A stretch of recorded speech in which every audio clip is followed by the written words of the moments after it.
সংজ্ঞা হয় না। যে ভালোবাসাকে যেভাবে দেখবে তার চোখে ভালোবাসা সেই রূপই নেবে। কতকটা জলের মতো। জল যে পাত্রে রাখা হয় সেই পাত্রেরই আকার ধারণ করে। যদি কেউ বলে ভালোবাসা শুধুই দুঃখ, কষ্ট, যন্ত্রণা, তার কাছে সেটাই ঠিক।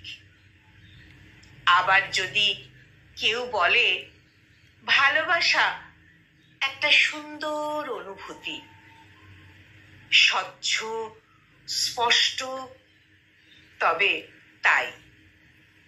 আবার কারো কাছে ভালোবাসা একটা মোহ, আর সামনের মানুষকে আঁকড়ে থাকা সেটাও কোনো ভুল নয়।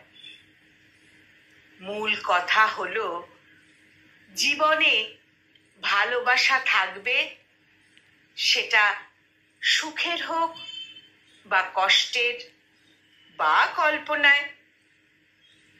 আর ভালোবাসার ছাপ মৃত্যুর পরও একইভাবে রয়ে যায়। ভালোবাসার ছাপ মৃত্যুর পরেও একইভাবে রয়ে যায় স্মৃতির পাতায়। সংকলিত এই মোটিভেশনাল কবিতাটির কণ্ঠ প্রয়াসে আমি নিবেদিতা।